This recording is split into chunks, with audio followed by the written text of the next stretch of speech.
It is my great pleasure to introduce the second event of the 2017 Hamptons Institute series. The Institute was founded in 2010 by my predecessor, Mickey Strauss, and revived 2 years ago, largely through the leadership of Alec Baldwin. The program is very much in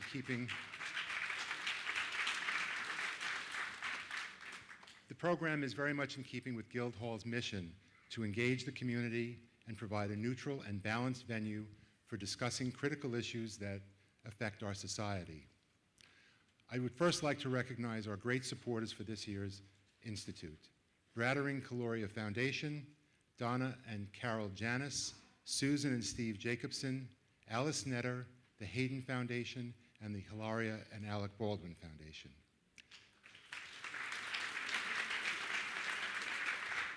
Interestingly, these panels are determined well in advance, but it seems like they've turned out to be prophetic. As an example, last year we planned to do a discussion of the Supreme Court, which was an interesting but not necessarily urgent issue, but from the time that we planned it to the time that we held it, Justice Scalia died and it became the hottest topic going.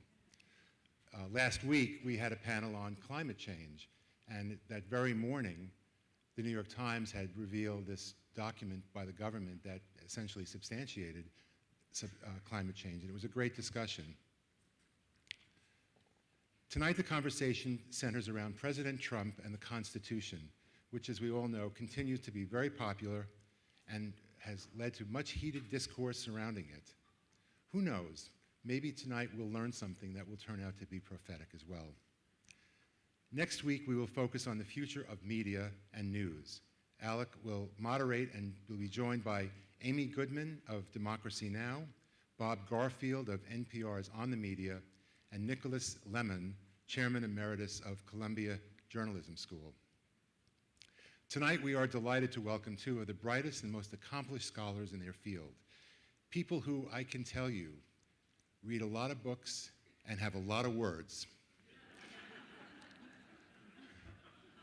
Michael Klarman is the Kirkland and Ellis Professor at Harvard Law School and one of the country's leading legal historians, having written 5 books on America's legal history. His work has been widely praised, and in 2009, he was inducted into the American Academy of Arts and Sciences. We are also honored to introduce Jeffrey Rosen, the President and CEO of the National Constitution Center and Professor of Law at the George Washington University Law School. He's one of the foremost constitutional columnists and journalists writing for publications such as The New Yorker, The Atlantic, and the New York Times Magazine. These experts each offer a unique viewpoint on the current political landscape, and tonight we hope they'll enable us to understand the actions and complications of the current administration. Please join me in welcoming Jeffrey Rosen and Michael Klarman.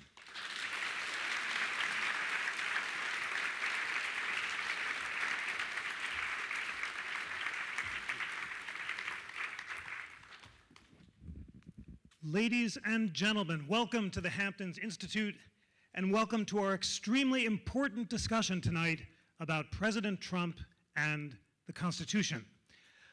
This is a crucial topic, and we have much to learn together from one of the foremost constitutional scholars of our time, a man who Alec Baldwin just accurately described as a legal skeet shooter. We are going to run through the many complicated issues facing the country today, and Michael will, with precision and fairness, help us understand the complexities on both sides, and will end with all of us being better educated about the challenges ahead. I want to begin by bringing you greetings from the National Constitution Center in Philadelphia and establish the ground rules for tonight's discussion. The National Constitution Center is a very special place. It is a beautiful center of the Constitution on Independence Hall in Philadelphia, right across from Independence Hall, with rare copies of the Declaration, the Constitution, and the Bill of Rights. But it's a unique place that was established by Congress during the bicentennial of the Constitution with an inspiring mission to disseminate information about the Constitution on a nonpartisan basis. And that beautiful charter, embodied by our chairs. Our current chair is Vice President Joe Biden, preceded by Jeb Bush, Bill Clinton, and President Bush 41.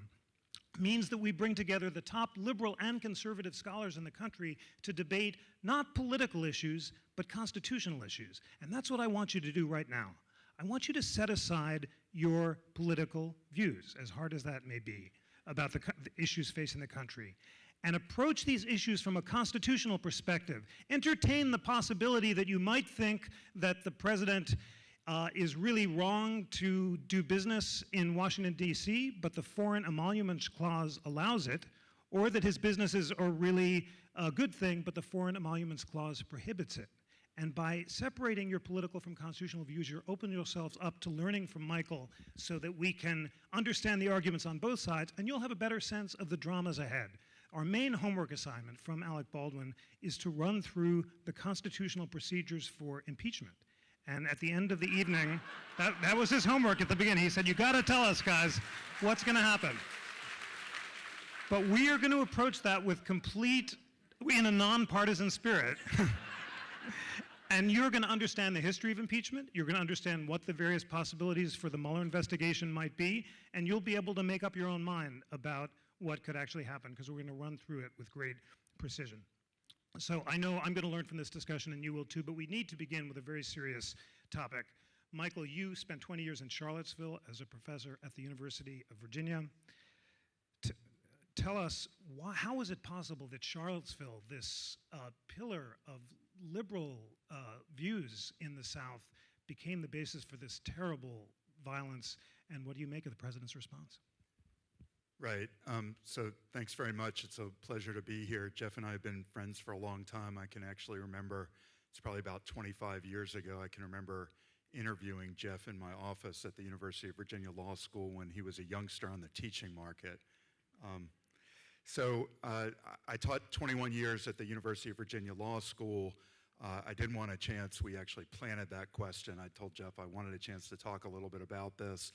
My 28-year-old daughter just graduated from Harvard Law School in the spring, and she suggested that I start tonight by saying something about Charlottesville, and I almost always do what she tells me to do. I've got 4 kids. 3 of my kids were adopted. One of them's from Ethiopia, one of them's from Jamaica, so I have 2 black kids and 2 black grandchildren who are growing up in Charlottesville. And I wonder to myself, how is it possible in the year 2017 that the President of the United States has a hard time bringing himself to denounce white supremacy, demonstrators chanting anti-Semitic slogan, Jews will not replace us, neo-Nazis, people who are hiling Trump.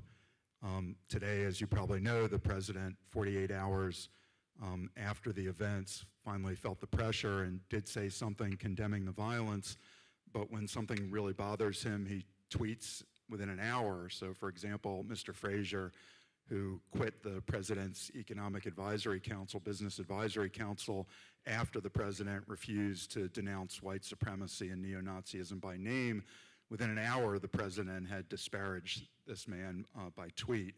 So I find this incredibly disturbing. The President can denounce Meryl Streep by name, but only under immense duress is it possible for him to denounce white supremacy, to denounce neo-Nazis. And I honestly don't understand that. I think all of us have an obligation to ask ourselves when we're going to draw the line and say this is just simply intolerable. So now we're going to have a bipartisan discussion about Trump.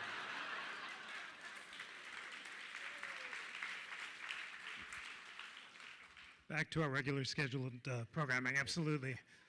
Well, let's begin at the beginning. James Madison was afraid of demagogues and the mob. He saw a fundamental tension between a pure democracy, which could lead to demagogues, and a representative republic, which had all sorts of filtering mechanisms to ensure that the best, most thoughtful people emerged. He would have been appalled by tweeting presidents, because he said in Federalist 10 that the worst thing that could happen would be for presidents to communicate directly with their constituents.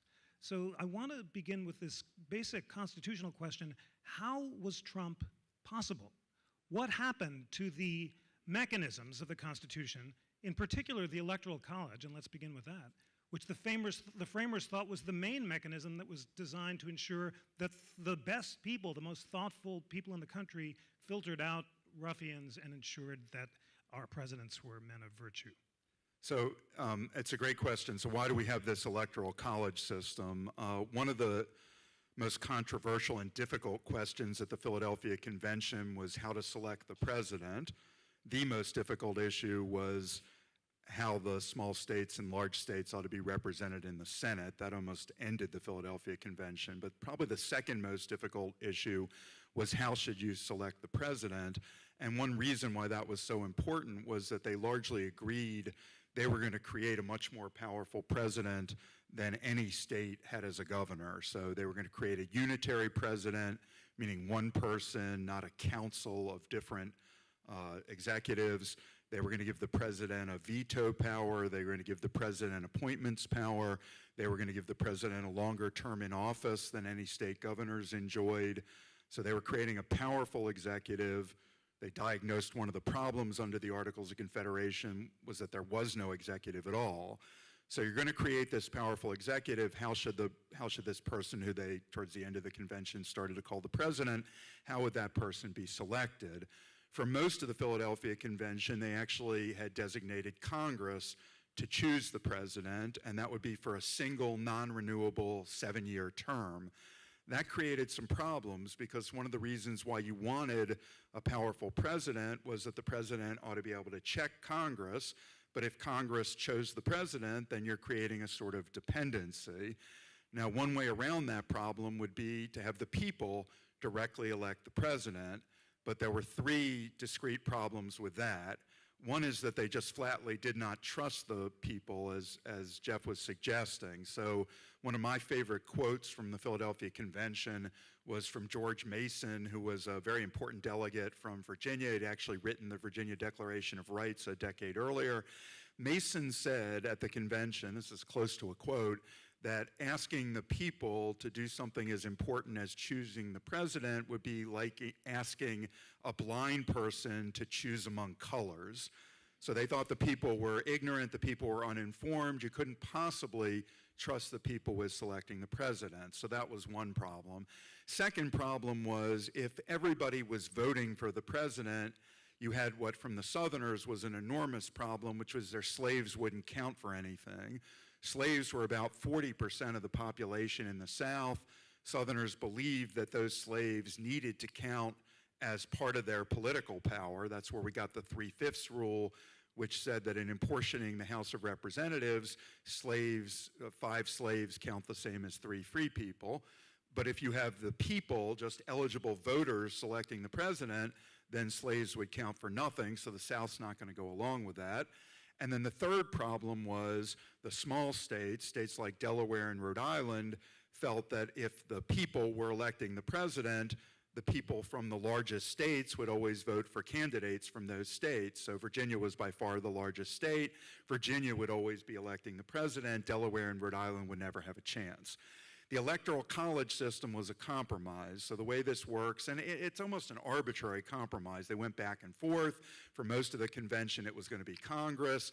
They had a committee on what they called postponed parts, which was meeting just a couple weeks before the convention ended.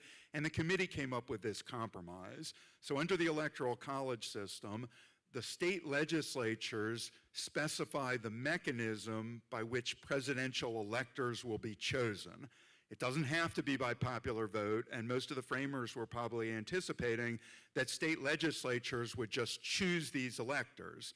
Now, the number of electors is apportioned according to your number of House members and your number of senators.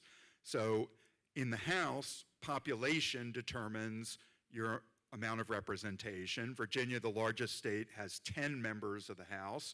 The smallest states, like Delaware, get 1 House member. But everybody gets the same 2 senators. So whereas Virginia has a 10-to-1 margin in the first House, in the first Electoral College, it's only 12-to-3, right? Virginia has 10 House members, 2 senators.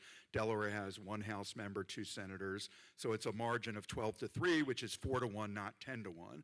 So that's how you apportion the electors. And then the electors get together in their own states and cast their votes for the president. They do that on the same day, and they don't do it in one place. They do it within their own states. That was actually an effort to prevent either domestic or international cabal. They're actually really worried about foreigners intervening, and yeah, they were pretty prescient about that 225 years later. They were really worried about foreigners intervening in this incredibly important task of choosing the president, because that had happened in Europe. It was not uncommon for Spain and France to try to determine the executive in Poland or Sweden. So they thought if these electors are getting together in their own states on the same day in an era of very primitive transportation and communication, there'd be no way to coordinate it. So this is a system of double insulation from popular influence. State legislatures decide how the electors are chosen. That might be by popular vote, but it doesn't have to be. It could just be by state legislative selection. And then the electors were supposed to use their own independent judgment to choose the president. There wasn't some popular vote, and they weren't just doing whatever, rubber stamping whatever their state decided. They were supposed to exercise independent influence. Now, two things changed very quickly.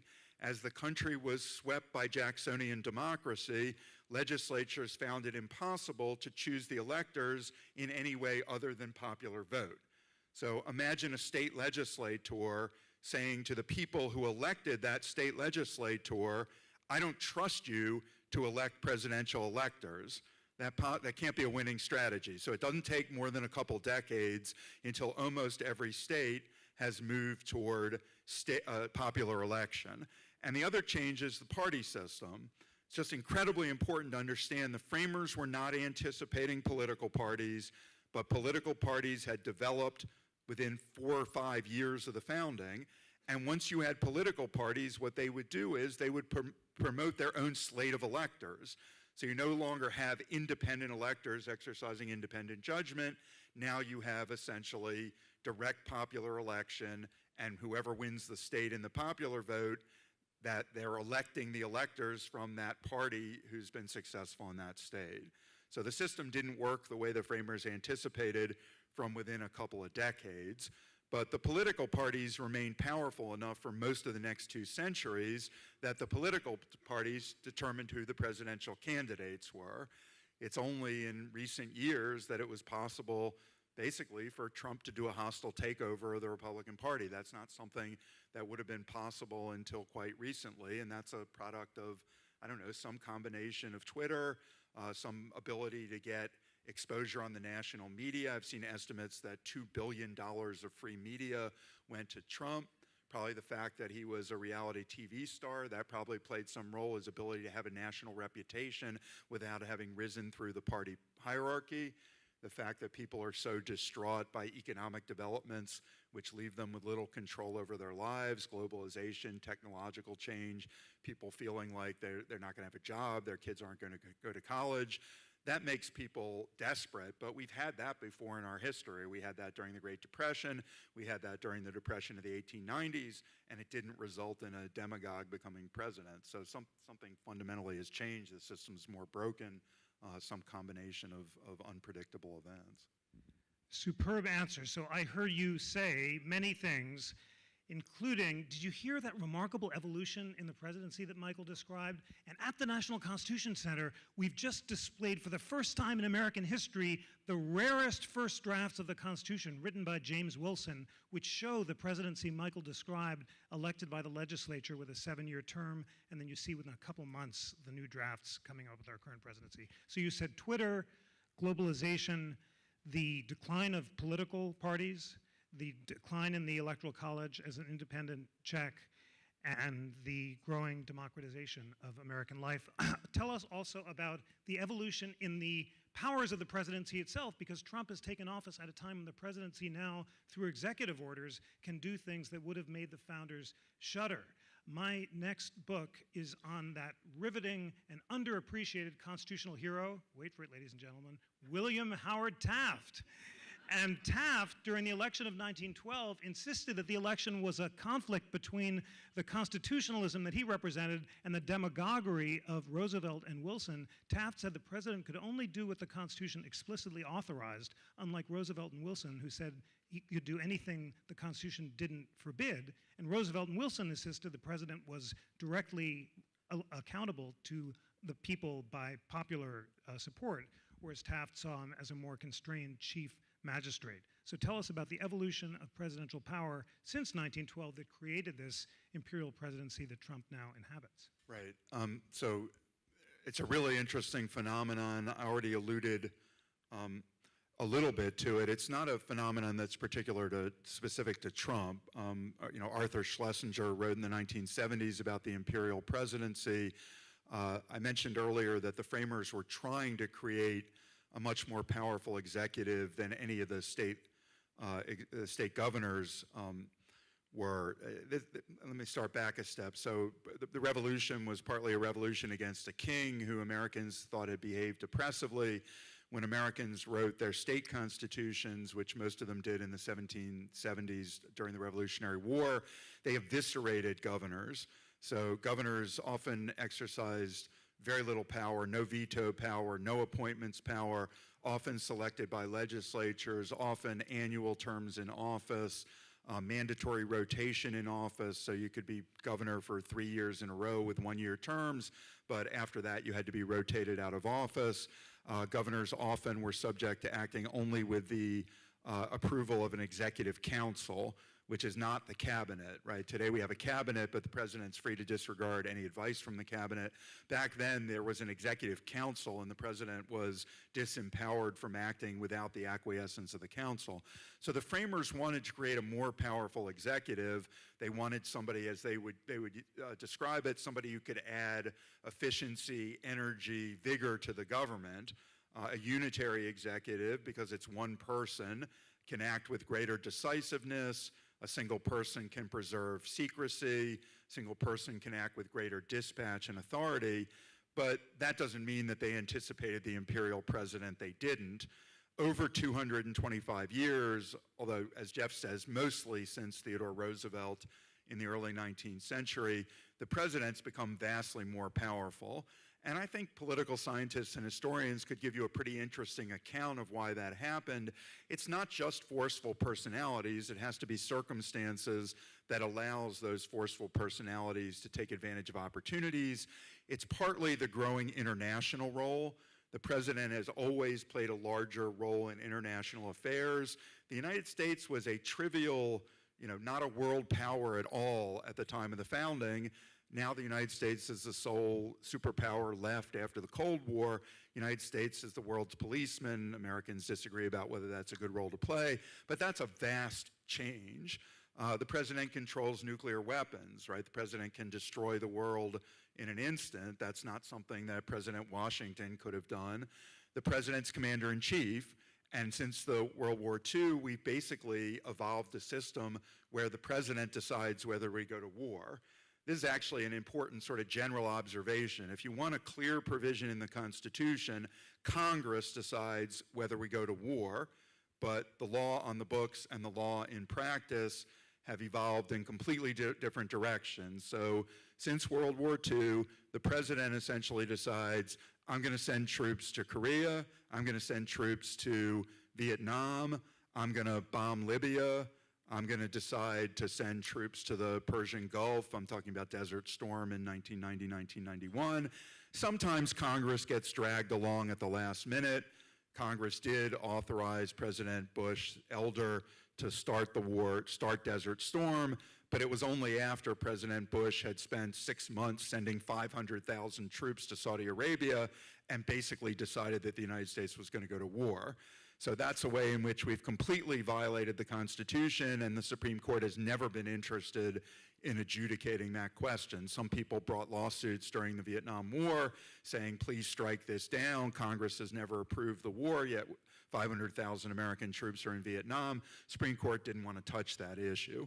So that's another big change that has led to an accrual of power in the presidency. Another is just changes in the national economy. Once we had a more nationalized and international economy, go back to 1787, 90% of Americans are farmers. Many of them are subsistence farmers. They don't trade across the nation or certainly across the Atlantic Ocean. Some of them did, but many of them didn't. Now we live in an interconnected world and an interconnected United States, and you start to have national economic problems that require national economic solutions. Turns out there's some things that only the national government can solve, and during the Great Depression, President Roosevelt was willing to experiment with all sorts of new federal agencies. And who runs federal agencies? Well, it turns out the president is the one who appoints most of these people, even though there's often a limit to the president's ability to fire them. Many of them are independent agencies. The president doesn't necessarily get to fire them. The president gets to nominate the members of the FCC or the NLRB or the SEC, and that means that when you get a new president, you're going to get a new political direction, and that makes the president incredibly powerful. Modern communication, FDR could go over Congress and talk to the people directly in his fireside chats. Ronald Reagan was a master communicator. He could give speeches from the Oval Office, and now the president has Twitter, and he can communicate with his 35 million Twitter followers without going through political leaders. So that makes the president more important. Right, more powerful. So internationalization, nuclear weapons, an era of constant war, and the United States being the world's policeman, the expansion of the national international economy, the growth of alphabet agencies, the change in communication, those all produced an impulse toward greater and greater presidential power. It's not Trump in this regard doing anything out of the norm. President Obama was also using executive orders that would have been seen as more expansive uses of presidential power than I think we'd probably become accustomed to even before. Great. Okay, time for constitutional skeet shooting. We have a lot of important topics to run through. Right. You mentioned the Commander-in-Chief Clause. And ladies and gentlemen, time for some homework.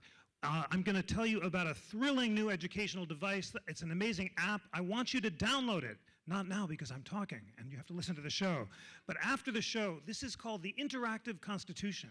And it's been launched by the National Constitution Center in conjunction with the Federalist Society, which is the leading conservative lawyers organization in America, and the American Constitution Society, the leading progressive organizations. And using this amazing and totally free tool, you can click on any clause, like the Commander-in-Chief Clause, and see the leading liberal and conservative scholars in America with 1,000 words about what they agree the clause means, and then separate 1,000-word statements about what they disagree about.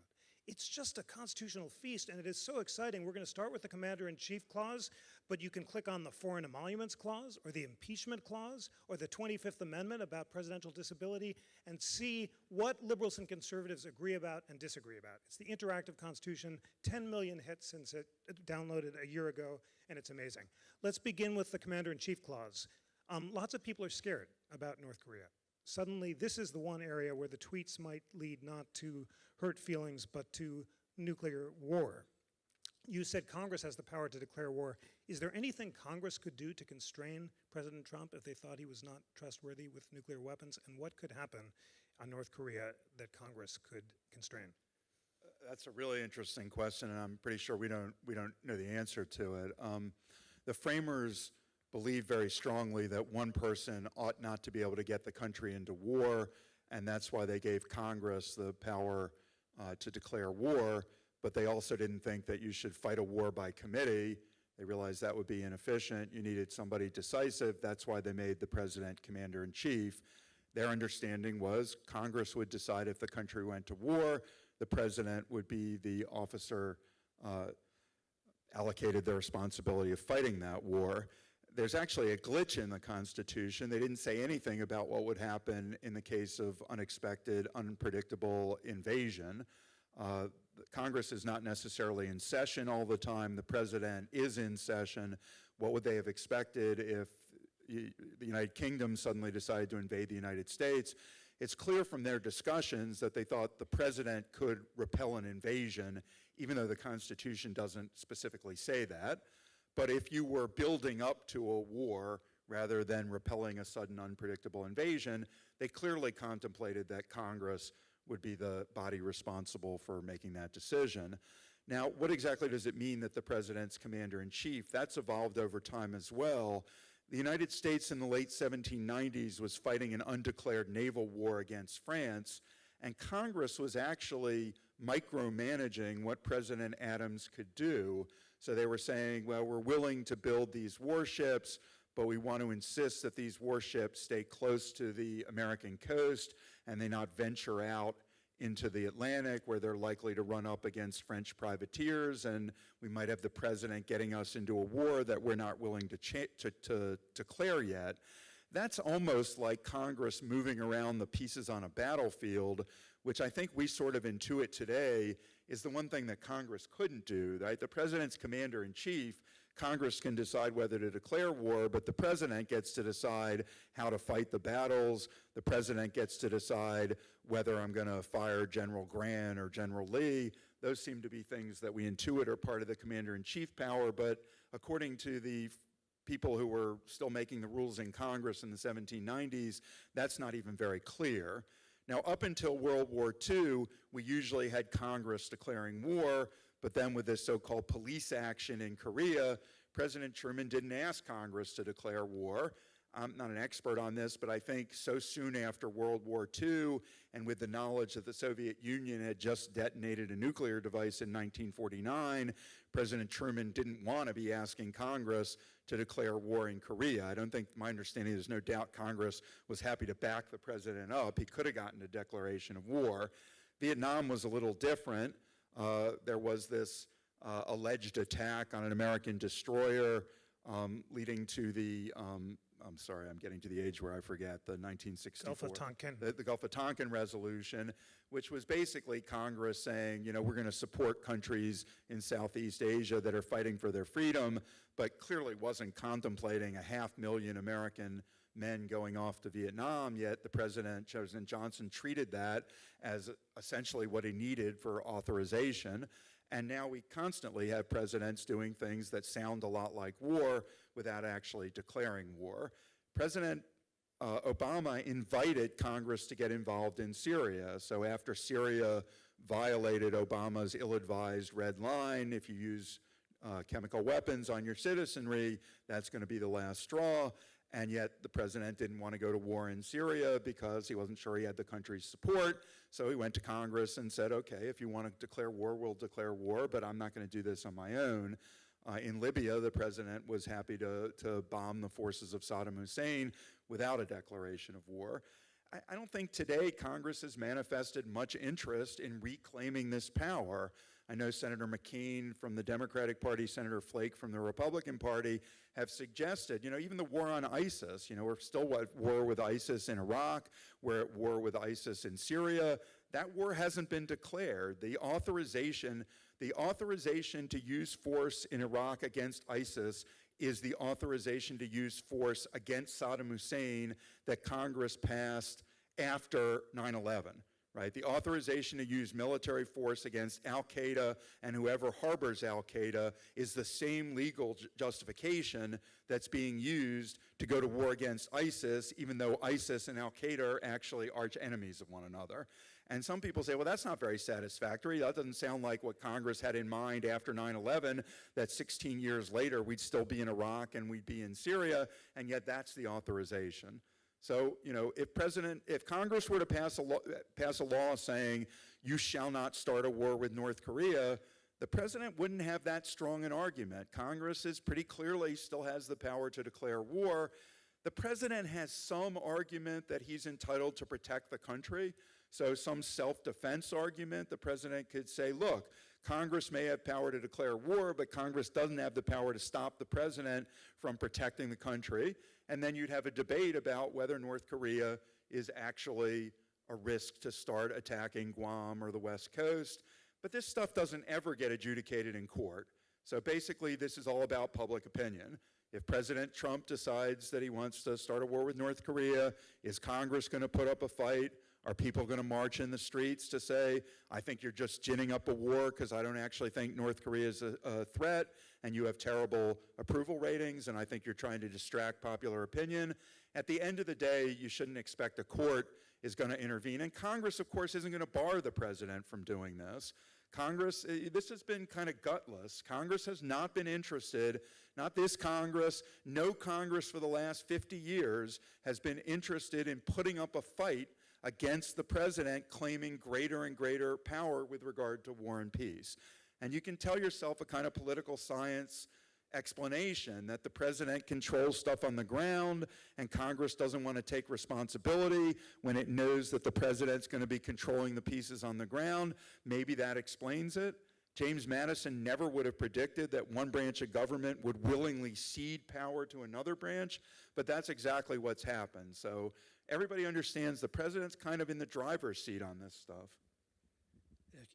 Wow is right. That's a hugely important lesson. Madison thinks Congress is going to be the most dangerous branch and the president will take a second seat, but Michael tells us that as long as Congress is unwilling to check him, the president has remarkable power to start wars, to deregulate, and to act as he will. So in order to make an informed judgment about both impeachment and removal under the 25th Amendment, we need to walk through the various legal charges against the president and think through the arguments on both sides. So let's begin with the Foreign Emoluments Clause of the Constitution.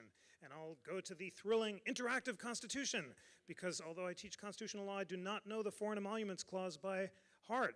And I click on the Foreign Emoluments Clause, and I see right here Zephyr Teachout and Seth Barrett Tillman with a great common statement about the Foreign Emoluments Clause. And it says that no officer of the United States can take any presents directly or indirectly in any manner from foreign kings or president. President Trump is being sued by competing hotel owners in DC and Maryland, saying that the Trump Hotel violates the Foreign Emoluments Clause. Tell us about how courts are likely to evaluate this claim. Can I say a word about impeachment and the history of impeachment and then answer the question? Or I think that's what everyone's waiting for, but do you want to jump right to that, or should we take them up slowly? No, we can start with emoluments. You want to get to impeachment? Let's make them okay, wait. sure. Come on, they shouldn't just get it right at the very beginning. Sure. No, you got to have some spinach before you get your impeachment. Absolutely.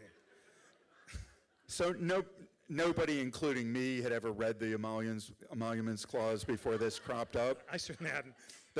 The framers were really worried about foreign influence, and you can see it cropping up in all sorts of different places. So I already mentioned one example when I was talking before about the Electoral College. That's why the electors meet separately in their own states on the same day. That was to prevent an effort by England from trying to pick the next president who they assumed would then be sympathetic to them and wouldn't declare war against England. That's why the president has to be a natural-born citizen. They were worried about some Manchurian candidate. I mean, that's actually a provision of the Constitution that I think many people would like to see changed. If you come to the United States when you're 6 months old, is it really the case that we want to say to you, you can never be president of the United States? But they talked about this constantly in Philadelphia because it was part of their lived experience in Europe. They understood that powerful countries would try to intervene in the selection of the next king or the next president, and they wanted to prevent that. So Jeff quoted the Emoluments Clause, and there are a number of issues, and one point I'd like you to take away from our discussion is there aren't lots of clear answers in the Constitution. There are usually arguments on both sides. Sometimes the Constitution's really clear. 2 senators for each state, got to be 35 years old to be president, but lots of times the Constitution's unclear. Equal protection of the law, does that mean that a state can prohibit gay people from getting married? Does that mean a state can provide separate but equal education for blacks? Does that mean the states could discriminate against women, not allow them to become lawyers, right? We've spent 125 years, 150 years trying to figure out what equal protection of the laws means. The Foreign Emoluments Clause, it applies to officers of the United States. There is an argument that the president is or is not an officer of the United States. Sometimes the Constitution seems to treat the president as an officer, but sometimes the Constitution, when they're talking about the president, talks about the office of the president. So is an officer of the United States, does that cover the presidency or not? One argument on Trump's side that it does not is George Washington took gifts from France and did not go to Congress to get Congress's consent. So notice that the Foreign Emoluments Clause that Jeff read to you is not a prohibition. It is a requirement that Congress acquiesce, and President Trump hasn't done that. Republicans control Congress. Republicans in Congress could solve any problem with the Foreign Emoluments Clause, but of course they don't want to do it because public opinion might think maybe it's not a great idea that the president spends a considerable amount of time trying to sell his own businesses rather than dealing with the nation's business. So Congress doesn't want to approve this, they just want to ignore the problem. But there is an argument this doesn't apply to the president. I think there's probably a stronger argument that it does apply to the president. I think often the Constitution does treat the president as an officer of the United States, and I think it would be bizarre, given the framers' concern about foreign corruption of the president, that they would create this provision and exempt the president. And as Jeff and I were talking about earlier before the event started, every president since at least Andrew Jackson has treated themselves as if the Foreign Emoluments Clause does apply to them. So for example, recently when President Obama received the Nobel Peace Prize, he had his Office of Legal Counsel examine very carefully the question, am I allowed to receive this thing without the consent of Congress? And it turns out the Nobel Foundation or Commission is probably not a foreign government, it's a foreign organization, but it's not controlled by a government, and therefore you didn't need to get approval of Congress. But there are other issues. The Trump administration, what's an emolument, right? Nobody knows what an emolument is. There is an argument that an emolument is compensation for your service in office. Sometimes the founding generation used emoluments to mean your salary, but other times they used the term emoluments to mean anything of value, a gift. The clause talks about the clause is very broad. It talks about of all kinds. And of all kinds, an emolument, well, what about the president having the Saudis hire a hotel room at the Trump Hotel in Washington, D.C.? Now, Trump argues, but wait a second, that's a fair market exchange. That's not really a gift.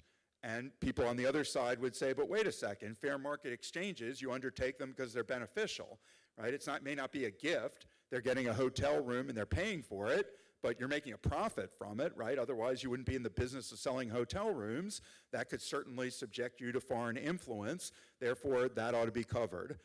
There's litigation.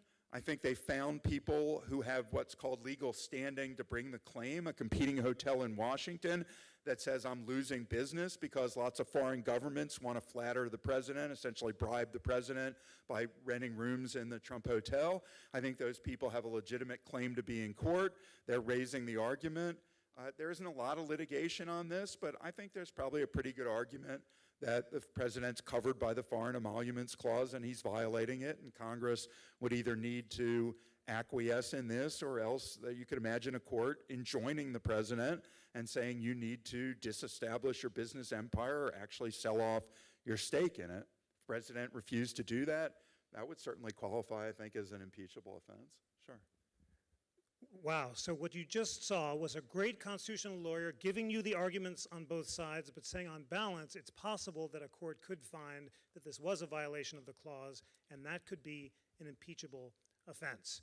What we're now going to do is employ Michael's legal skeet shooting for all of the various charges that Robert Mueller is investigating. And this is a very serious and complicated investigation which raises questions involving the president and his knowledge of and collusion with Russia, that of his son, Donald J. Trump, that of Jared Kushner.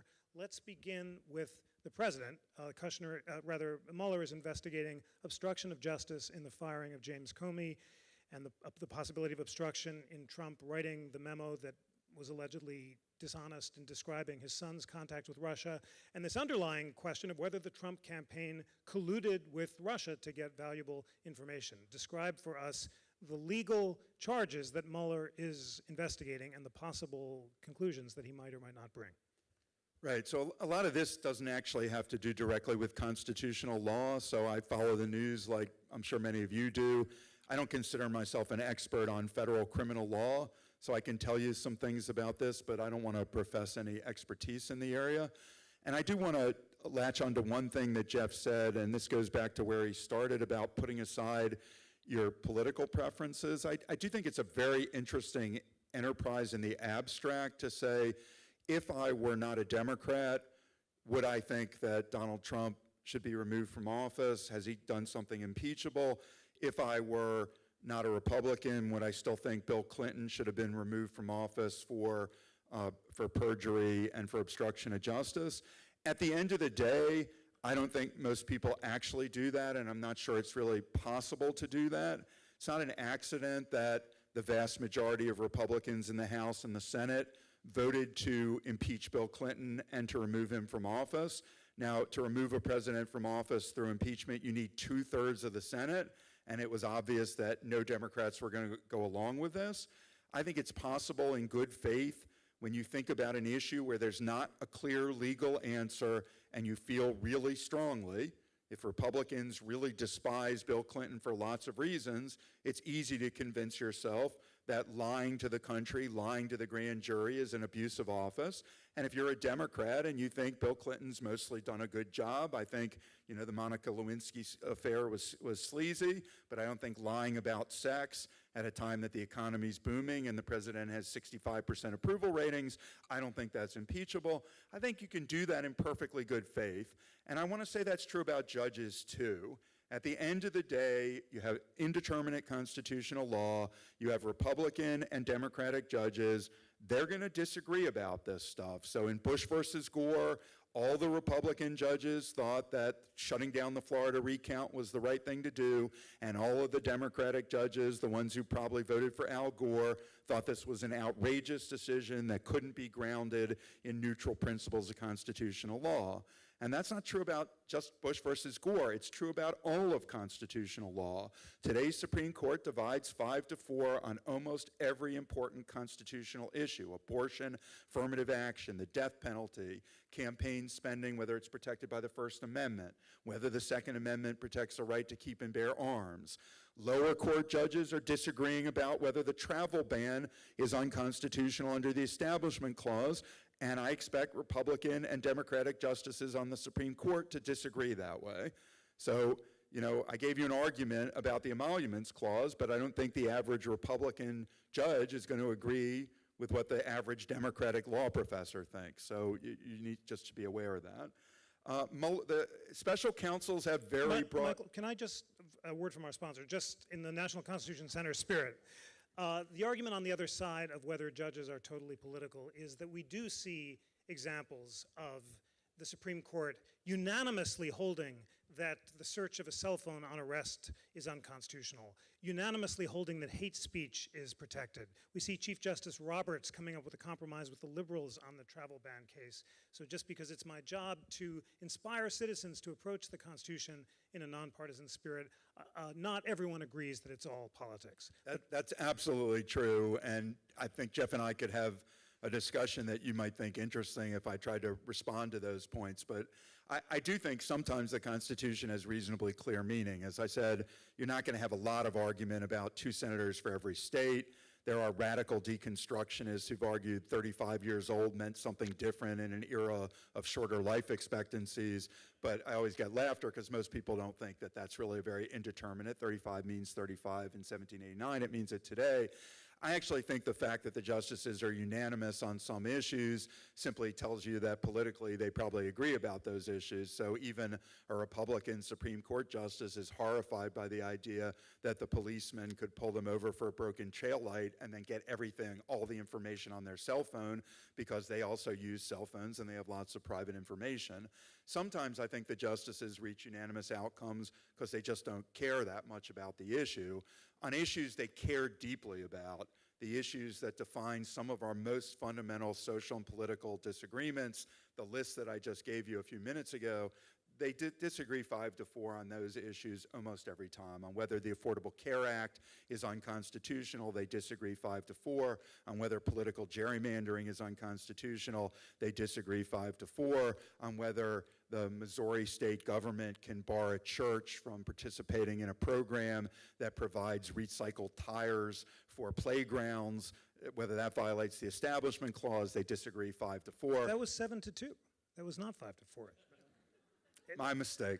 And the Affordable Care Act, John Roberts. And let's not have this debate. I want our audience to really understand the Mueller stuff, and then we're going to walk through impeachment. But Mueller on Russia and whether it could even be treason under the Constitution is important. So give them as much technical learning as you can about the alleged meeting with the Russian officials, Donald J. Trump's role, and what legal charges that could add up to. Right, so Jeff is right to try to rein me in because I tend to be diffuse. So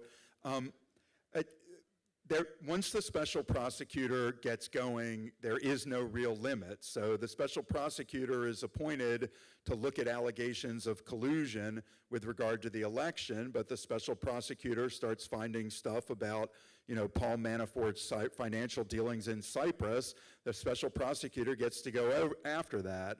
Special prosecutor is going to be interested if you're pursuing possible collusion between the Trump campaign and the Russians.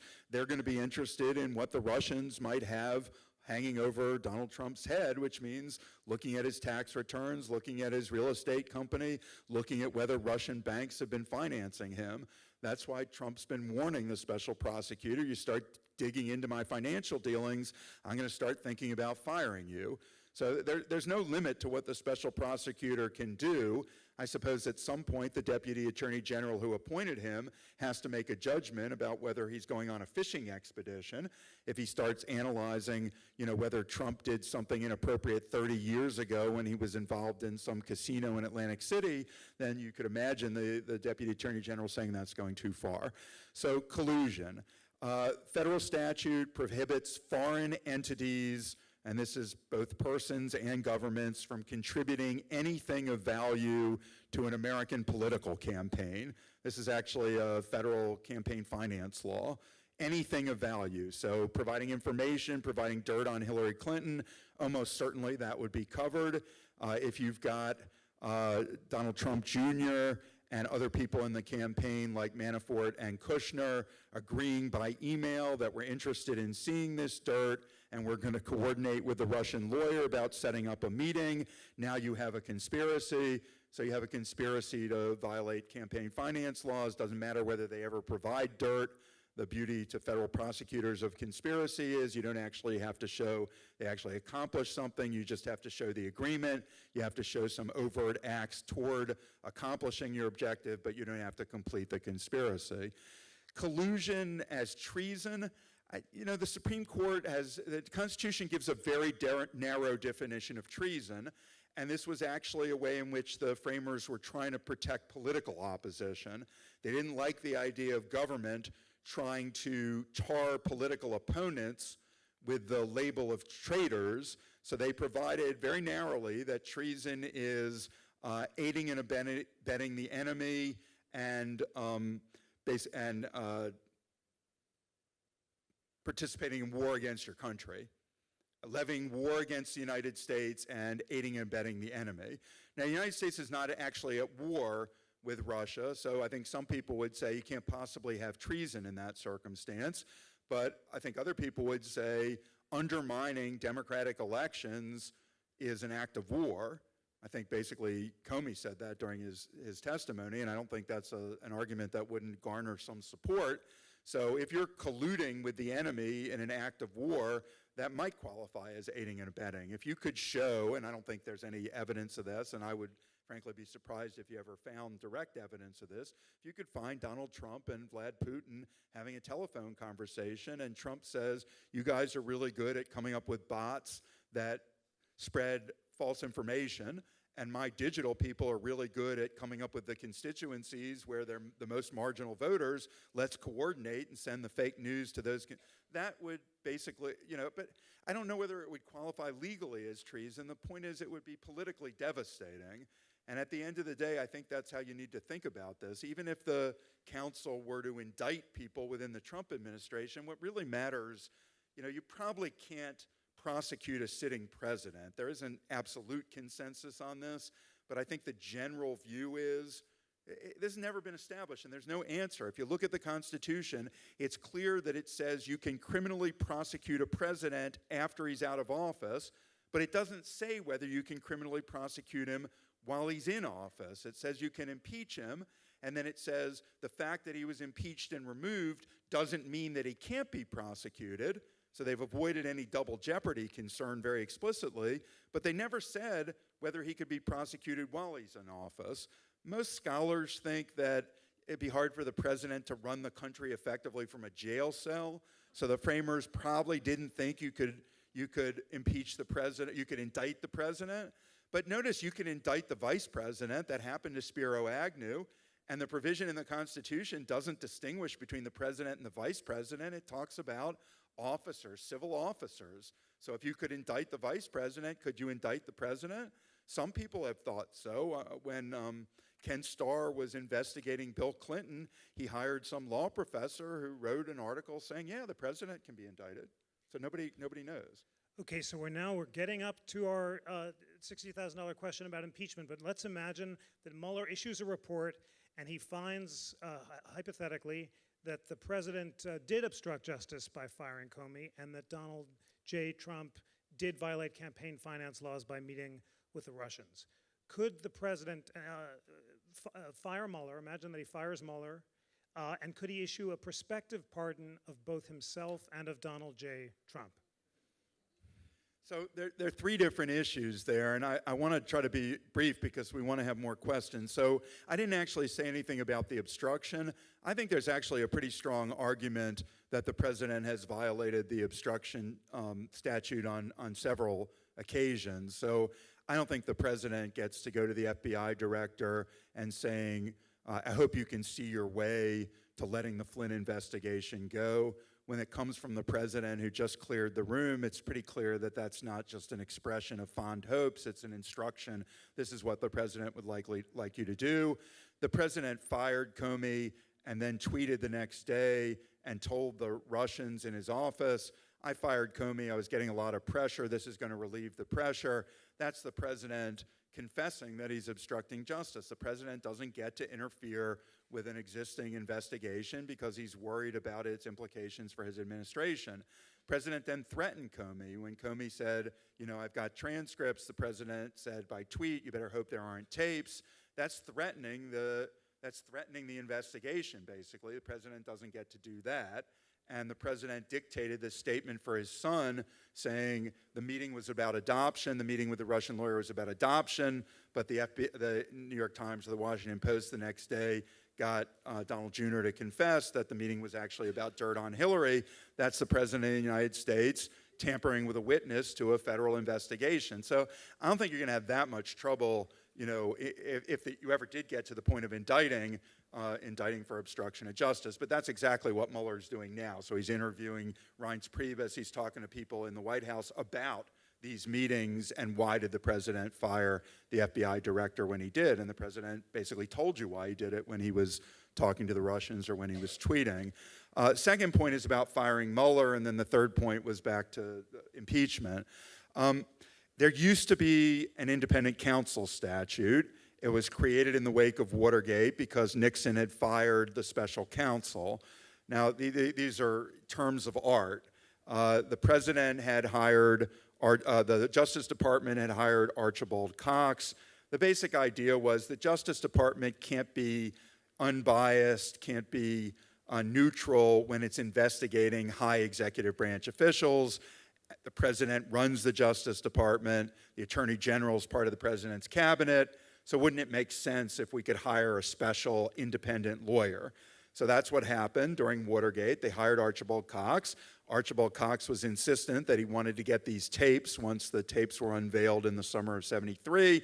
Nixon said, don't ask for the tapes, kept asking for the tapes. Nixon said, okay, we're going to fire you. He went to his Attorney General. He resigned, Elliot Richardson. He went to his Deputy Attorney General, William Ruckelshaus. He resigned rather than firing the special prosecutor. He went to Bob Bork, Robert Bork, the Solicitor General. He fired the special counsel.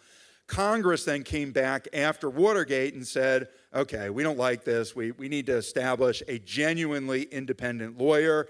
We're not going to have this person appointed by the Attorney General. We're going to create a special 3-judge court in Washington, D.C.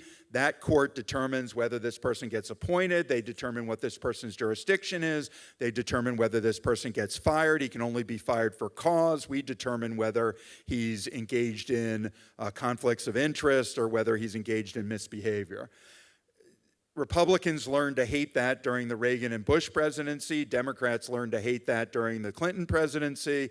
They got together, and after the Clinton impeachment, they decided to terminate that statute. So there no longer is such a statute. When that statute existed, that was challenged as unconstitutional. The argument was the president is the head of the executive branch. The power of the presidency is vested in one individual. That's a unitary executive. His job is to take care that the laws are faithfully executed. That means he must have the power to fire anyone who's exercising executive authority, and quintessentially, a prosecutor is exercising executive authority. That was the argument against the independent counsel statute. The Supreme Court rejected it by a vote of 8-1, only Justice Scalia dissenting. That was way back in 1988. But they repealed the statute because Democrats and Republicans agreed it wasn't a good idea. Now we go back to what happened in the aftermath. They came up with these regulations within the Justice Department. So it's now no longer somebody that Congress gave genuine independence. It is within the Justice Department. If there's a conflict of interest, the Attorney General gets to appoint, and I can't even remember the term. It's no longer an independent counsel. Is it a special counsel? Special prosecutor. Right, so special prosecutor, right. So they keep changing the terms, special prosecutor. Now, the Attorney General couldn't do it in this circumstance because he had to recuse himself because he was a lead supporter of the president during the campaign, and it turned out during the Attorney General's testimony to the Senate, he forgot to disclose that he had actually met with Russians, which he had assured Congress that he hadn't done. So the Attorney General's recused. The Deputy Attorney General, who's not a particularly political appointment, he's a lifetime prosecutor, he's seen by both sides as pretty much a straight shooter, he appoints a special counsel, is that what we said? Prosecutor. Special prosecutor, right. Now, he can be fired, but he can only be fired for cause. He could be fired for conflicts. That's to be determined by the person who appointed him, who would be the Deputy Attorney General. But there are a few things that the president might decide to do. So the president could demand the Justice Department to change its regulations. The president might have the power to do that. So this person's only protected by regulations, isn't protected by a statute. President might be able to simply replace the regulations. President could appoint a new Attorney General. The president can fire his Attorney General. Nobody doubts that. There was a time in our history where it wasn't clear the president could fire any cabinet member, but that's now clearly established. So the president could fire his Attorney General, and he could not promote the Deputy Attorney General. He could just appoint a new acting Attorney General with the understanding that that person would fire Mueller. Mueller's protection is based on politics. If the president fires Mueller, either by changing the regulations or by firing the Attorney General or going through everyone in the Justice Department until he finds someone who will fire Mueller, right? You'll get another Saturday Night Massacre. I think everybody agrees that Rosenstein, the Deputy Attorney General, is not going to fire Mueller. The number 3 person in the Justice Department, most people I know think, is also not going to fire Mueller, but there will be someone down the hierarchy, although I think it turns out they haven't appointed anyone else because, like with every other department, they're way behind in appointing people. But at some point, you'll find someone who would fire them, and at that point, you know, it's not like that ends the investigation. That just means you got a bunch of prosecutors in the FBI who no longer have this special independent person. Now, impeachment. So what happened, the special prosecutor, the independent counsel, they also make a reference to the House Judiciary Committee. So that's what Ken Starr did. Ken Starr decided at the end of the day, I can't indict a sitting president, but I can recommend to the Judiciary Committee that you return articles of impeachment against Bill Clinton. Impeachment, so you have to go back to the founding. They range the entire gamut in their views about removing the president. There are some people who wanted a strong president who said the only one who can remove the president is the people at the next election. They thought if you're going to allow some institution to remove the president's going to be too dependent on that institution. If that institution is Congress, then you haven't created a very independent president who can check Congress. Some people went to the other extreme. They wanted the president to be removable by what they called address of the legislature. That actually was not an impeachment. That basically was a vote of confidence. If a majority of Congress didn't think the president was doing a good job, the president was not administering the job in the way they thought appropriate, the president should be removed. Now, that would make the president like a British prime minister who can be removed at any moment if you lose the confidence of Parliament. Most people in Philadelphia wanted a more powerful president who was more independent. So they said, okay, the president needs to be removable. Right? There are some people who said no impeachment, just wait till the next election, but people like Madison, wait a second. The president might be corrupt, the president might become incompetent, the president might corrupt his office. We need to be able to remove the president. So then they disagreed about the standard, and they disagreed about who'd do the impeachment and the removal.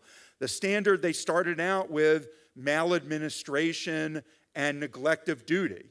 Neglect of duty sounds like negligence. You disagree. You think the president did a bad job in the way he fought the Iraq War. You think the president did a bad job in trying to repeal Obamacare. So a lot of people in Philadelphia said, that's too low a standard. The president's going to be completely dependent on whoever can remove him from office. So they moved from maladministration and neglect of duty to treason and bribery. Those are the most serious things they could imagine. The president selling out the country for a pot of gold. And the reason why they worried about that is the president's not the king. A king is different from the president in two important ways. The king is richer than the president, and the king's very being is suffused with the kingdom.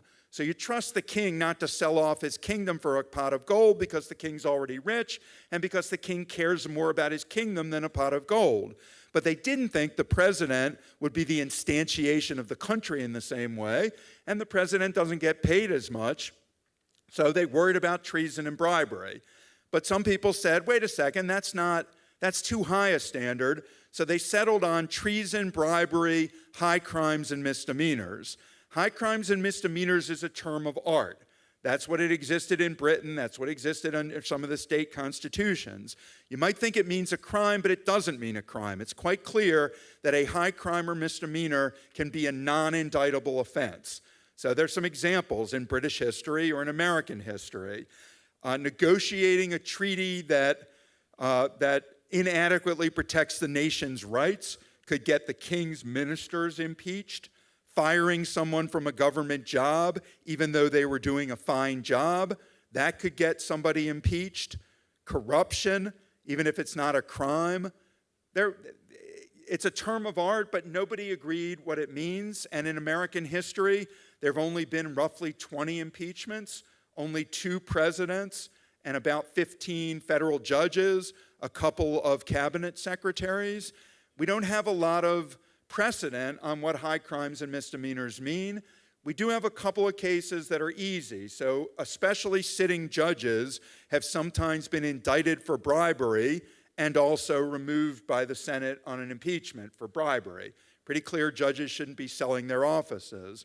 But the reason why with Andrew Johnson and Bill Clinton, the 2 presidents who were impeached by the House, but then not convicted by the Senate, the reason why there was so much disagreement is because what they did seemed to many people like a bad thing, to some people like a really bad thing, but to other people like not something so bad that you would remove them from office. So Democrats thought Bill Clinton lied about sex, and Republicans thought he corrupted his office by trying to force his secretary to lie to the grand jury in covering up the Monica Lewinsky affair.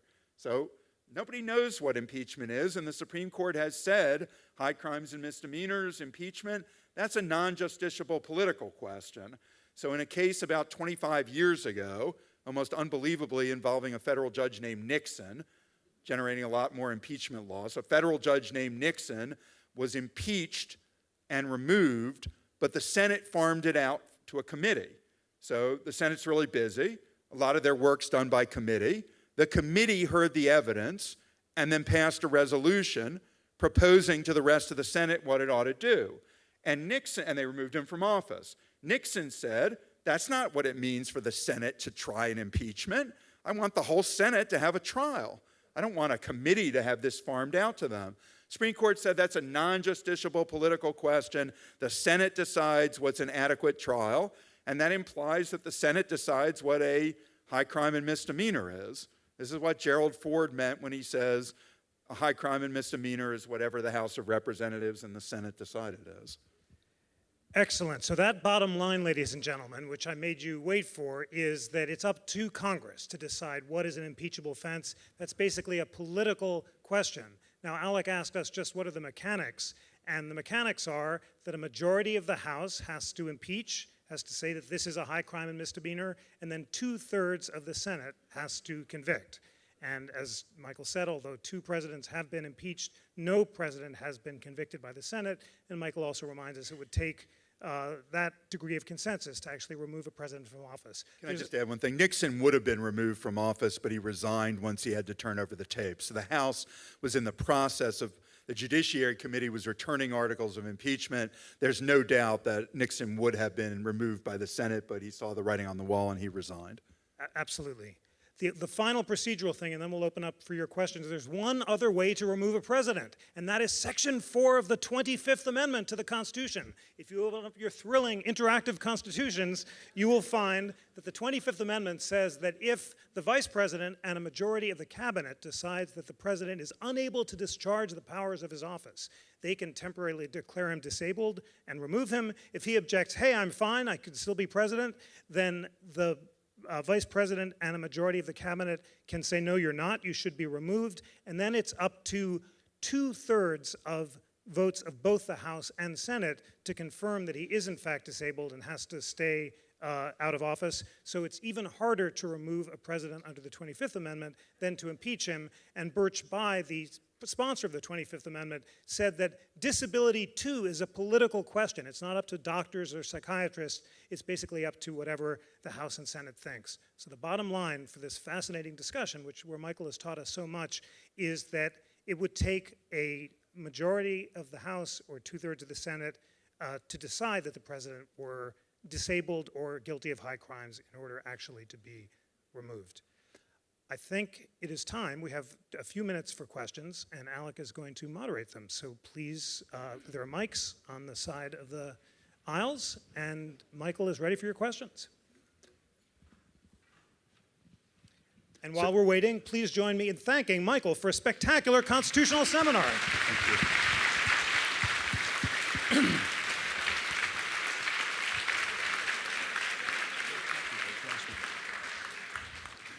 I actually wasn't going to moderate them. I was going to just sit back and enjoy and listen, but I'm happy to come up. Well, who has a question for our I do. guest? Where? Okay. 2 technical questions. Well, where are you? Raise your hand. Right here. Oh, there. Okay, great. Okay. On the 25th Amendment, if the vice president and the cabinet deem a president incapable of performing his office and the president says, no, I can do it, what happens in the interim period before Congress acts one way or the other? Is that president out of power or is he in power under the 25th Amendment? That's the first technical question. I have one more technical question. We've got real problems if things come to that because there aren't any answers to any of these things. It's like, what happens if we have a constitutional convention, which the Constitution clearly contemplates, but says nothing about how it gets apportioned, how it gets elected, whether it can be constrained by limits on its jurisdiction? I mean, we're in really bad shape if it comes to that because there's going to be all hell breaking loose and nobody's going to agree. That's it, but there is, it'll take me too long to call it up, but there's something like a 30-day period where the cabinet and the president can disagree, and the 25th Amendment is kind of specific about what happens in the interim. Okay. Second technical question. As you probably recall, J. Edgar Hoover was not Prince Charming. And one of the things he did was a terrible thing. He investigated Martin Luther King. He tried to keep Albert Einstein out of the country by alleging he was a communist, which he was not. If either President Roosevelt or President Kennedy had fired J. Edgar Hoover, would that have been obstruction of justice? I think James Comey was happy in his testimony to concede that the president has the right to fire the FBI director for a good reason or no reason. What he can't do is fire him for a bad reason. Now, that's going to sound odd, but there are areas of law where particular actors have very broad discretion, but they don't have infinite discretion. So I'll give you an example. There's something in jury selection called peremptory challenges. So both sides, both the prosecution and the defense in a criminal case, get to say when you're selecting a jury, I don't like the looks of that person, I get the wrong vibe from that person, I don't want them on the jury. There are 2 different kinds of challenges. One's called challenge for cause. I don't want that person on the jury because they're related to a witness. And there's a peremptory challenge where you just say, I have a bad vibe, I don't want that person on the jury. historically, this posed a problem in cases that raised explosive racial context, because the prosecutor, in a case in which there was a black defendant charged with a crime against whites, would try to exclude all black people from the jury. And the Supreme Court finally, in 1986, said, you know, peremptory challenges give you very broad discretion. You can exclude someone from the jury for no reason. You can exclude them for a good reason, but you can't exclude them because of their race. I think firing the FBI director is like that the president, because he's the head of the executive branch, as head of the executive branch, he gets to determine the general flow of law enforcement. Nobody would doubt the president can fire his Secretary of State. The Secretary of State disagrees. Cyrus Vance saying, I don't agree, we should try to rescue the hostages in Iran, and I resign, or the President Jimmy Carter fires him. Nobody disagrees about that, but do you get to fire the FBI director because you don't like the way the investigation's going and it's getting a little bit too close to home? And the answer is no, that's obstruction of justice. So give another example. Nobody knows whether the president can pardon himself. The Constitution is very broad. It says the one thing you can't pardon is an impeachment. So if somebody's being impeached removed from office, the president doesn't get to say, I reinstate you to your office. But it doesn't say whether and you can only pardon for federal offenses, not state offenses, but it doesn't say the president can or cannot pardon himself. And there are arguments on both sides. The argument in favor is Constitution doesn't say he can't do it. It does say he can't pardon impeachment. It doesn't say he can't pardon himself. The argument that the president can't do this is some combination of the general maxim of law that nobody can be the judge in his own case, and the assumption the framers wouldn't have wanted to depart from that, and also the fact that we know the president can be indicted and prosecuted after he leaves office. What would be the point of allowing that if the president could pardon himself? Because wouldn't any president pardon himself? And the fact that the framers clearly contemplated you could prosecute the president must mean they didn't think he could pardon himself. Suppose the president pardoned himself. Well, I'm not sure he can't do that, but I am sure that would be grounds for impeachment. If the president pardons or suppose he doesn't pardon himself, suppose he pardons General Flynn because General Flynn is about to roll over on him. I think there's a decent argument there that the president is obstructing justice, and the pardon power, you can use it for no reason, you can use it for a good reason. I don't think you get to use it to protect yourself from being impeached and removed from office and then prosecuted. So at least I would make that argument. The president has an objection. Well, I mean, if ever there were a president who's likely to pardon himself, I guess this is the one we have now. He would probably pardon himself. But who decides whether the president can pardon himself? The Supreme Court? At the end of the day, it would be so the only way I can see this coming up at the end of the day would be the president's out of office, because I do think the weight of authority is you can't indict a sitting president. So you would be going after the president after he was removed from office. The president, before he had left office, would prospectively pardon himself. You can clearly pardon prospectively, because we know Gerald Ford did that for Nixon. Nixon wasn't being prosecuted at the time. So you can he would pardon himself prospectively. The prosecutor would say, I don't recognize the validity of that, and a court would adjudicate, and ultimately it might go up to the Supreme Court. To me personally, I care less about that than whether the president's removed from office. I mean, it just seems more important to me if you believe that the president is either, corrupt or incompetent or reckless and going to get us into a nuclear war with his tweets. What seems important to me is that the president be out of the picture rather than that the president go to jail at some point. So I don't really care that much whether the president pardons himself. I personally think it's really important that at some point he be encouraged to. I hope he pardons himself if it gets him impeached. That I hope. And that would be fantastic. We'll take a couple more. In the back there. If some powerful being came along right now and said to either one of you, you must come up with a plan to have this president removed, what is the best path that you would suggest? I missed the very beginning of what you said. If you had to come. If some powerful being came along and said, you must do this, what would you do? But I think it's really bad for the country if the president's removal from office is seen as a coup by political opponents overturning the will of the people. So I think the way this has a happy ending is if some significant number of the president's voters decide at the end of the day the president's doing terrible harm to the country. I'm not sure the president is fully in command of his intellect. I think the president is giving away highly classified information to the Russians that are endangering Israeli spies in the Oval Office, which I think he's done.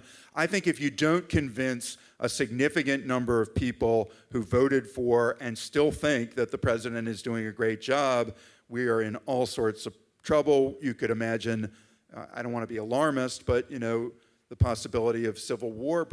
If I voted for the president and I still believed he was doing a good job and I saw some distant elites removing him from office, I would see that as a coup against democracy. So his approval ratings are going down. Independents are turning against him. There are a certain number of people who voted for him who are souring on him. I think the most important thing is for people to see what's going on. The biggest problem, and I think this is our largest problem, this is what divides us more than anything today, is that we are getting our news from completely non-overlapping sources. I think the only people who can believe that the president is doing a great job are people who are getting all their news from Breitbart, InfoWars, Fox News. And if there were one problem I could solve, it would be to somehow recreate Walter Cronkite, where 50 million Americans got their news from the same source. Now, that wasn't a neutral source. It was a moderate source. It was an in-the-middle source. But at least we agreed about basic facts. And we're not agreeing about basic facts. So Donald Trump thinks 3 to 5 million illegal voters deprived him of the popular vote. Anybody who studies the problem of voting, any Republican or Democratic Secretary of State who's responsible for voting mechanisms will tell you that's impossible, but a majority of Republicans actually believe that that's true. And if we don't figure out a way to solve that problem, we won't solve our largest problem, which is global climate change, which, again, a majority of Republicans do not believe is a real phenomenon.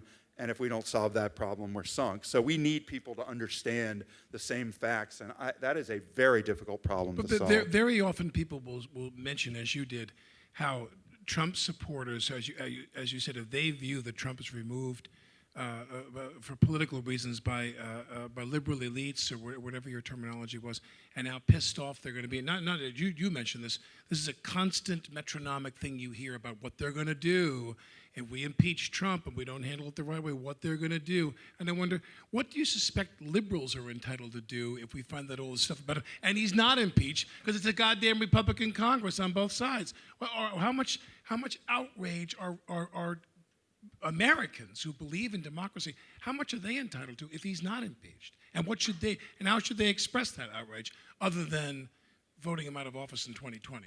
I was going to say they should vote for Democrats in 2018. If Muller finds a lot of stuff, Democrats in the House will vote to impeach him from office, and they'll need a certain number of Republicans to agree with that in the Senate. You think they'll get him? Well, at the end of the day, there were Republicans who were going to vote against Richard Nixon. One big difference today is the degree of polarization in the country, but there are Republican senators who are starting to turn against the president. I read Jeff Flake's biography last week or the week before. I think he's committed political suicide, but I have enormous respect. He said, look, this is crazy. This isn't conservative. The president is a dangerous individual, and a lot of things he's doing are reprehensible, and people need to speak up about it. I think if he fires Mueller, John McCain, I think Jeff Flake, I think Ben Sasse, I think Lindsey Graham, I could imagine them supporting impeachment. But the main point is public opinion. I'm pretty sure that a majority of Republicans in office, maybe almost all Republicans in office, already would rather have Mike Pence as president because he's more reliable. He's not going to be attacking the Senate Majority Leader. They think he will not turn on people who support him. They believe he's loyal. They believe he's more conservative.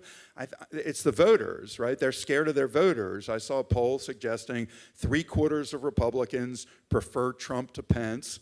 And this is just stunning to me, when Ted Cruz at the convention said, vote your conscience, his approval ratings among Republicans fell 30 points overnight.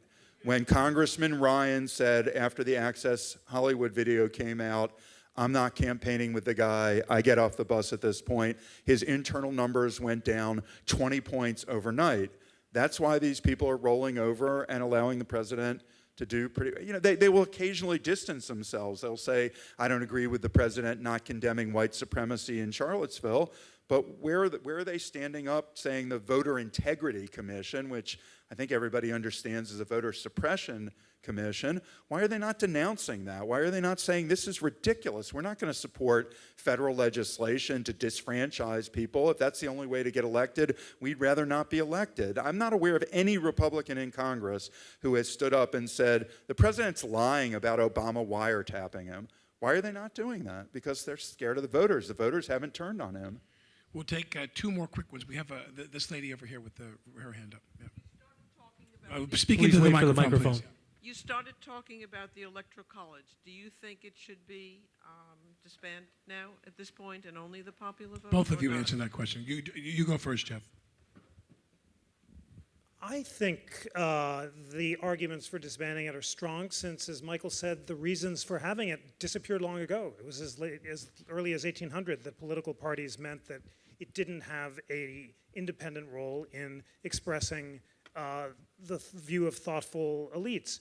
The argument for it, so another plug, the National Constitution Center has a really great podcast every week where I call up the top liberal and conservative scholars in the country to discuss the constitutional issue of the week. It's called We the People. And we had a phenomenal Electoral College debate. And James Caesar of the University of Virginia, a conservative scholar, came up with the best argument for the Electoral College I've heard, which is that if without it, it would be it would be California and New York would determine the election, and there'd be no campaigning in the rest of the country.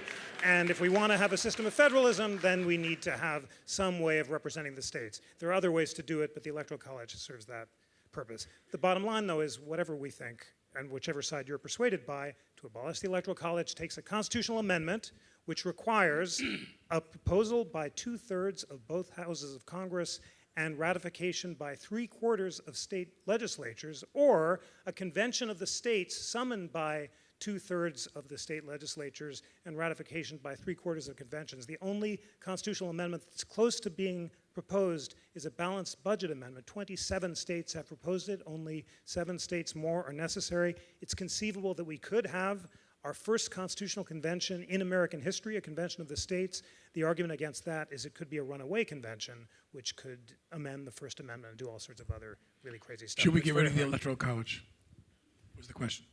So yes, we should definitely get rid of the Electoral College, but it will never happen.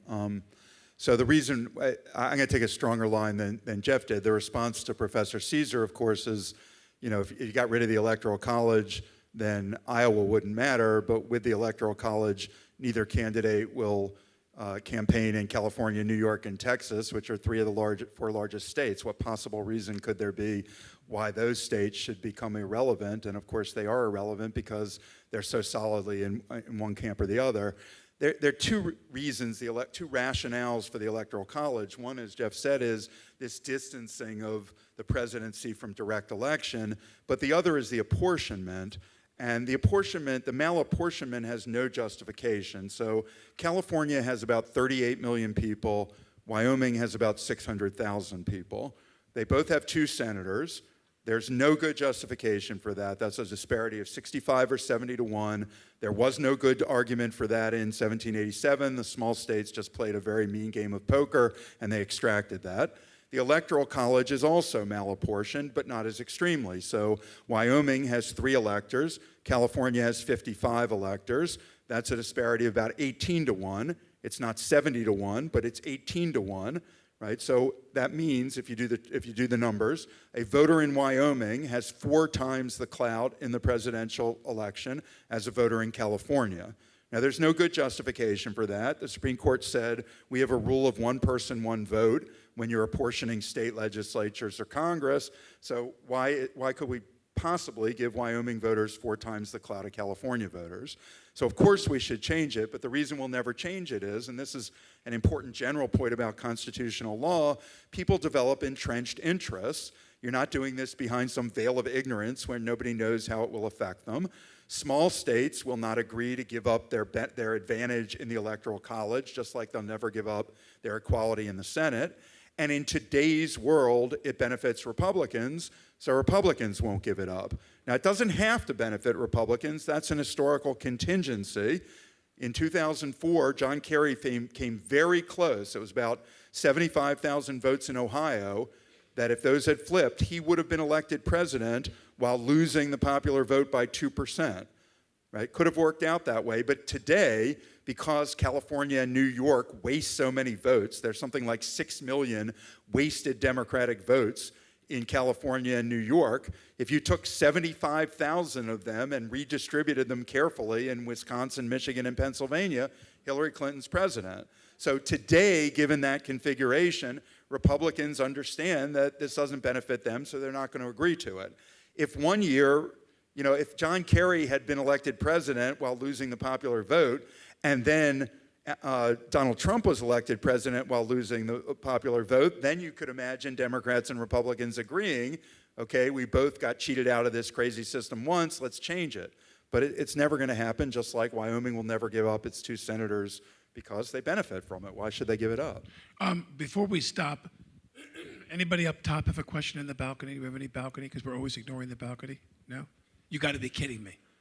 No, I'm kidding. All right, down here. Anybody have one last question? Down here, I'm going to kind of go man, woman. You, sir, right down here. Wait for the microphone, please. What do you think the chances are of changing the gerrymandering situation? Do you want to say something, Jeff? Or you want... There's a big Supreme Court case about this that represents the best chance in a generation. And the basic argument is that in certain states, you can lose a majority of the vote, but gain a majority of the seats. And if the malapportionment is that great, and a Columbia law professor has come up with a ratio to express that malapportionment, the argument is that should violate the Constitution.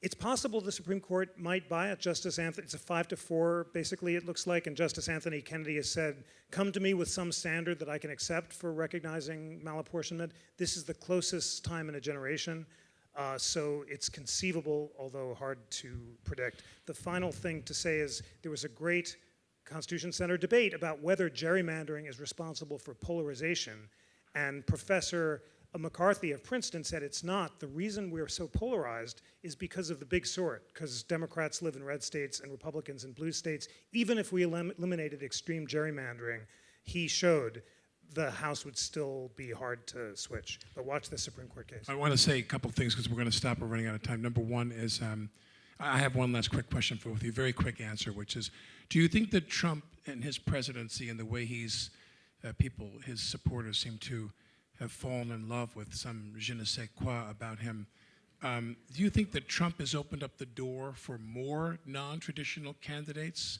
to run for office? Will we be seeing more people like this who have no party credentials, who have never held office, who have no political record whatsoever? Will we see more of them?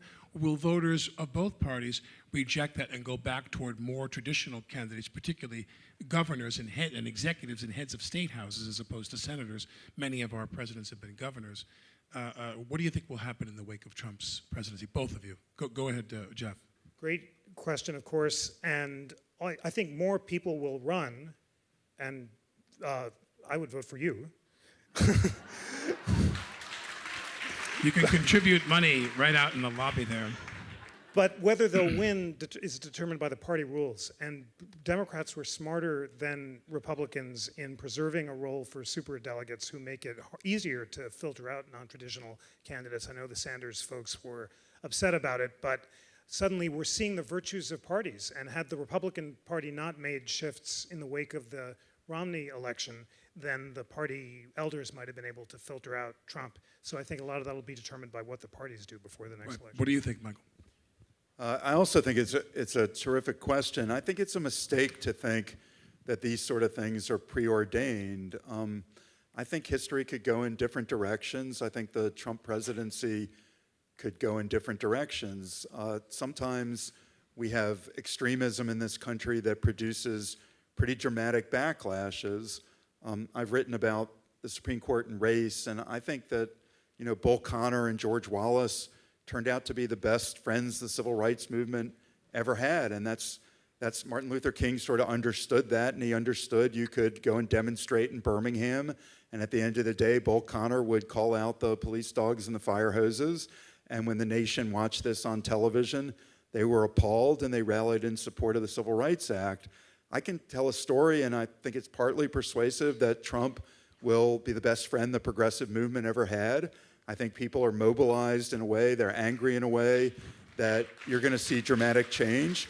But I can also tell a story in which we don't have the democracy that we've come to expect and love in another 4 or 8 years. I don't think the president believes in basic democratic norms. I don't think he believes in a free press. I don't think he believes in an independent judiciary. I think He doesn't know what they are. Yeah. I don't think he knows what they are. So I think the same you could imagine if Trump has a terrible presidency and his approval ratings go down into the 20s and he's removed from office, that both people will go back to very traditional candidates and they'll value political experience. But I also think now that Trump has lowered the barriers, I assume that everybody's running for president in 2020. I think Mark Zuckerberg's running. I think Mark Cuban's running. Elon Musk.